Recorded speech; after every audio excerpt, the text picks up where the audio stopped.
আমরা যারা আরবি ভাষা নিয়ে পড়াশোনা করছি, আমাদের সকলেরই একটি বিষয় জানা আছে যে আরবি ব্যাকরণে মুস্তাসনা এর একটি অধ্যায় আছে। এই অধ্যায়টি অনেক কঠিন। নিজে বুঝা এটা কঠিন। অন্যকে বুঝানো মুস্তাসনা এর এরাব, মুস্তাসনা এর আলোচনা এটা অন্যকে বুঝানো এটা আরো বহুগুণে কঠিন, অনেক কঠিন। আজকে আমি আপনাদেরকে এমন একটি পদ্ধতি শিখাবো, যে পদ্ধতি জানার পর মুস্তাসনার এরাব আপনার কাছে আর কঠিন মনে হবে না ইনশাআল্লাহ। আমি সেই আলোচনাটি করব ইবদাউন নাহু এই কিতাবটি থেকে। তাহলে চলুন আমরা এখন মূল আলোচনা শুরু করি। মুস্তাসনা এর আলোচনায় সবচেয়ে গুরুত্বপূর্ণ যে বিষয়টি তা হচ্ছে এরাবে মুস্তাসনা। মুস্তাসনা এর এরাব চার প্রকার বুঝতে পারা। এই ৪ টি প্রকার যদি আপনি বুঝতে পারেন, তাহলে মুস্তাসনা এর আলোচনা আপনার কাছে একেবারে পানির মতো সহজ হয়ে যাবে ইনশাআল্লাহ। তাহলে চলুন এখন আমরা শুরু করি।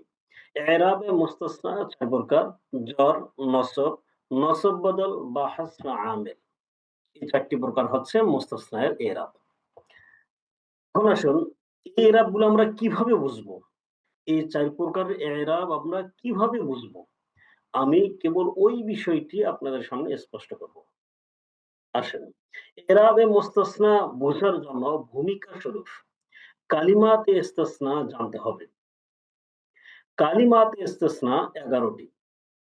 ১১ টি শব্দ আমাদেরকে প্রথমে জানতে হবে। ইল্লা, গৈরা, সেওয়া, সাওয়া, হাসা, খলা, আদা, মা খলা, মা আদা, লাইসা, লা ইয়াকুন।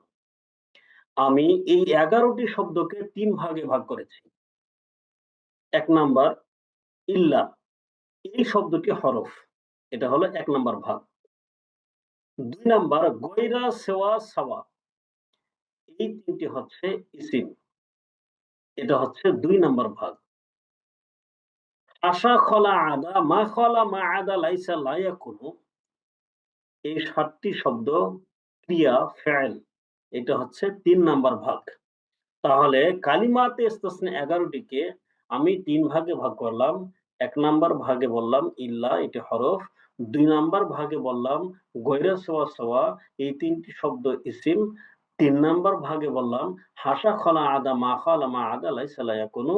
এই ৭ টি শব্দ, এই ৭ টি ক্রিয়া হচ্ছে ফেয়েল। আশা করছি ভাগটি আপনি বুঝতে পেরেছেন। এটা মনে রাখতে হবে। এখন আসেন, এরাবে মুস্তাসনা ৪ প্রকার: জর, নসব, নসব বদল বা হাসফ আমিল। এই ৪ প্রকার এরাব আপনি কিভাবে বুঝবেন? এটার সহজ উপায় হলো, ১ নম্বরে আমরা জরের আলোচনা করব। এই মুস্তাসনা জ্বর হয়। কখন জ্বর হয়? গয়রা, সেওয়া, সাওয়া। এই ৩ টি শব্দের পর মুস্তাসনা সবসময় জ্বর হয়। তাহলে মুস্তাসনা জ্বর হওয়ার জন্য সিস্টেম কেবল একটিই আছে। তা হলো হয়তো গৈরার পরে হতে হবে, অথবা সেওয়ার পরে হতে হবে, অথবা সাওয়ার পরে হতে হবে। এই ৩ টি শব্দের পরেই কেবল মুস্তাসনা জ্বর হয়। তাহলে আশা করছি ১ নাম্বার যেই এরাব প্রকার এটা বুঝতে পেরেছেন। এটাকেই আমি বলেছি যে ১ম প্রকারের এরাব হলো জ্বর। মুস্তাসনাটি গৈরা, সেওয়া, সাওয়া এর পরে সবসময় জ্বর হবে। তার উদাহরণ হলো জাল কওমু গয়রা রাশিদিন ওয়া সিওয়া রাশিদিন ওয়া সাওয়া রাশিদিন। আশা করছি এই জ্বর কখন হবে এটা বুঝতে পেরেছেন। মুস্তাসনা জ্বর কখন হবে এটি বুঝতে পেরেছেন। এখন আসেন আমি নসবের আলোচনাটি করব। এখানে দেখা যাচ্ছে ৫ নাম্বার থেকে ১১ নাম্বার, অর্থাৎ হাসা, খলা, আদা, মা খলা, মা আদা, লাইসা, লা ইয়াকুনু। এই ৭ টি ক্রিয়া, এই ৭ টি ক্রিয়ার পরে যেই শব্দটি হবে, যেই মুস্তাসনাটি হবে, এটা সবসময় নসব হয়। তাহলে এই নসব, এটাও আপনি বুঝতে পেরেছেন যে মুস্তাসনা কখন নসব হয়। তাহলে মুস্তাসনা এই ৭ টি ক্রিয়ার পরে হলে তখন মুস্তাসনা নসব হয়। তাহলে ভাই দেখেন, আপনি এখানে কয়টি জিনিস শিখতে পারলেন? আপনি শিখতে পারলেন যে কালিমাত ইস্তিসনা ১১ টির মধ্যে ১০ টির কি কাজ এটা আপনি বুঝতে পারলেন। তাহলে গয়রা থেকে লা ইয়াকুনু পর্যন্ত আমাদের আলোচনা শেষ হয়ে গেল, এবং এরাবে মুস্তাসনা ৪ প্রকার থেকে আমাদের ২ প্রকারের আলোচনা শেষ হলো। তাহলে এখন বাকি কি রইল? বাকি রইল ইল্লা শব্দটি হরফ, ইল্লা শব্দের আলোচনা, এবং এরাবে মুস্তাসনা থেকে নসব বদল এবং বাহস আমিলের আলোচনা। এতটুকু বাকি রইল। যদি আপনি ইল্লা এর আলোচনাটি বুঝতে পারেন, তাহলে আপনার ওই ২ প্রকারও বুঝে আসবে। তাহলে এখন চলুন আমরা ইল্লা এর আলোচনাটি করব। ইল্লার আলোচনা একেবারে সহজ, কঠিন নয়। হ্যাঁ? আপনি শুধু একটু মনোযোগ দিয়ে শুনলেই সেটা আপনার কাছে একেবারে পানির মতো মনে হবে। আসেন, ইল্লা এর আলোচনা। ইল্লা এর এরা বুঝার জন্য ভূমিকা স্বরূপ ২ টি কথা জানতে হবে। মাত্র ২ টি কথা। ১ নাম্বার কালামে মুজাব, ২ নাম্বার কালামে গায়রে মুজাব। কালামে মুজাব কি আর কালামে গায়রে মুজাব কি, এই ২ টি কথা যদি আপনার কাছে স্পষ্ট হয়ে যায়, তাহলে ইল্লা এর এরাবটা আপনার কাছে স্পষ্ট হবে। কালামে মুজাব কি? এর সংজ্ঞা কি? কালামে মুজাব বলা হয় যে বাক্যে নাফি নাহি বা ইস্তেফহাম থাকে না। তাকে কালামে মুজাব বলা হয়। তাহলে এখন ধরুন আনিল কওমু, এই বাক্যটি কালামে মুজাব না গায়রে মুজাব? আমরা এখন নির্দ্বিধায় বলতে পারি আনিল কওমু, এই বাক্যটি কালামে মুজাব। কেননা এই বাক্যে নাফি, নাহি, ইস্তেফহাম কিছুই পাওয়া যায়নি। অনুরূপভাবে ক্বরাতুল কিতাবা, এই বাক্যটিও হচ্ছে কালামে মুজাব। কেননা এই বাক্যেও তো নাফি, নাহি, ইস্তেফহাম নেই। তাহলে এটা কালামে মুজাব আমরা বুঝতে পারলাম যে এই বাক্যে নাফি, নাহি, ইস্তেফহাম থাকে না। আশা করছি এই ১ম কথাটি বুঝতে পেরেছেন। ২য় নাম্বার কথা হলো কালামে গায়রে মুজাব। এই কালামে গায়রে মুজাব বলা হয় যে বাক্যে নাফি, নাহি বা ইস্তেফহাম থাকে না। কালামে গায়রে মুজাব বলা হয় যে বাক্যে নাফি নাহি বা ইস্তেফহাম থাকে, তাকে কালামে গায়রে মুজাব বলে। তার একটি উদাহরণ হলো মা জাআনিল কওম। দেখেন মা জাআনিল কওম, এই বাক্যে হরফে নফি মা আছে। এজন্য আমরা এখন বলতে পারি এটি কালামে গায়রে মুজাব হয়েছে। অনুরূপভাবে দেখুন লা তাযহাব ইলাল বাইতি। লা তাযহাব ইলাল বাইতি, এই বাক্যটি কালামে মুজাব না কালামে গায়রে মুজাব? আমরা নির্দ্বিধায় বলে দিতে পারি লা তাযহাব ইলাল বাইতি, এই বাক্যটি হচ্ছে কালামে গায়রে মুজাব। কেননা এখানে নাহি এর হরফ হয়েছে লা। অনুরূপভাবে আরেকটি উদাহরণ হলো হাল আনতা মুআল্লিমুন, এই বাক্যটি কালামে মুজাব না গায়রে মুজাব? এই বাক্যটিও আমরা বলতে পারি এটা কালামে গায়রে মুজাব হয়েছে। কেননা এখানে হাল, এটা হরফে ইস্তেফহাম হয়েছে। তাহলে ইস্তেফহাম পাওয়া গেছে, তাহলে এটা কালামে গায়রে মুজাব হয়েছে।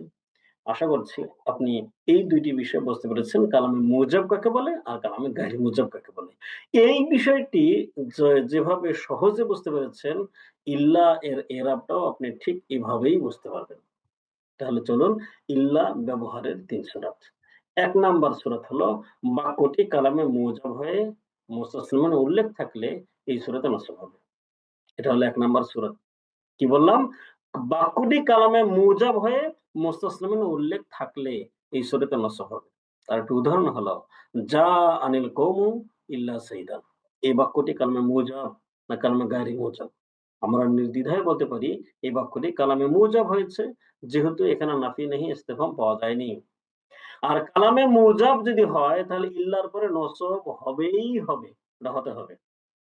আশা করছি এই নসব এই প্রকারটি বুঝতে পেরেছেন। এটা এরাবের তাকসিম অনুযায়ী ২ নাম্বার তথা নসব।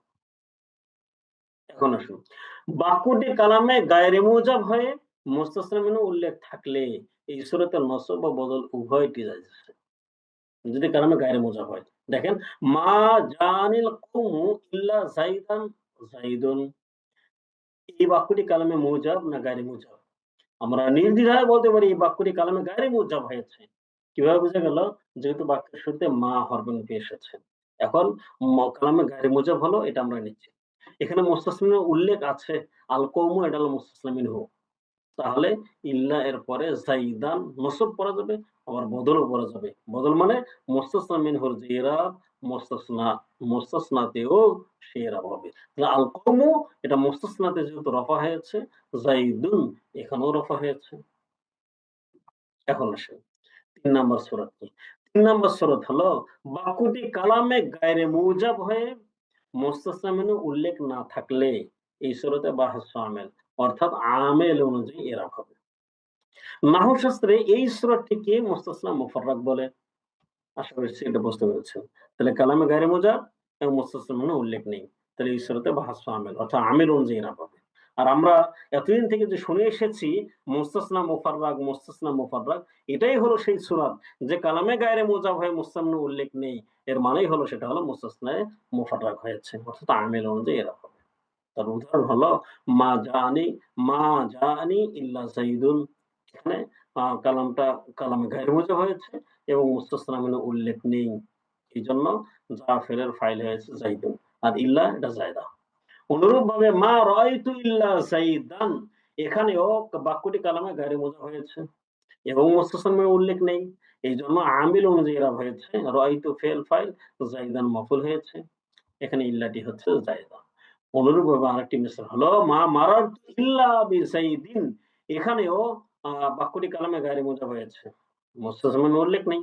এইজন্য বাহাসু আমেল আমল অনুযায়ী ইরাব হয়েছে বিযাইদিন, বাহার বোঝার জায়দের মধ্যে জড় দিয়েছে। এই যে আমি ৩ নাম্বার সূরাটি যে আমি বললাম, এই ৩ নাম্বার সূরাকে কেন্দ্র করে একটি আ জ্ঞাতব্য দেওয়া হয়েছে। দেখেন, উল্লেখ্য যে ৩ নাম্বার সূরাতে ইল্লাটি জায়দা হয়ে যায়। ফলে আমেল অনুযায়ী এরাব হবে। আমেল অনুযায়ী এরাব হবে। এটা হচ্ছে যে ৩ নাম্বার সূরাতের মধ্যে ইল্লার হুকুম কি? তাহলে ৩ নাম্বার সূরাতে ইল্লা এটা কি জায়দা হয়ে যায়। হয়তোবা আপনার কাছে একটি প্রশ্ন জাগতে পারে, তা হচ্ছে যে কালামে মুজাবের ক্ষেত্রে আপনি একটি সূরত বললেন কেন? এবং কালামে গায়রে মুজাবের ক্ষেত্রে আপনি ২ টি সূরত বললেন। মুসান্না উল্লেখ থাকলে এটা একটি সূরত, মুসান্না উল্লেখ না থাকলে এটা হলো আরেকটি সূরত। তাহলে ২ টি সূরত হলো কালামে গায়রে মুজাবের মধ্যে। তাহলে কালামে মুজাবের মধ্যে একটি সূরত হলো কেন? এর কারণ হলো কালামে মুজাবের মধ্যে মুস্তাসনা মিনহুকে হযফ করা, ফেলায় দেওয়া এটা জায়েজ নেই। এটা জায়েজ নেই। এটা করা যাবে না।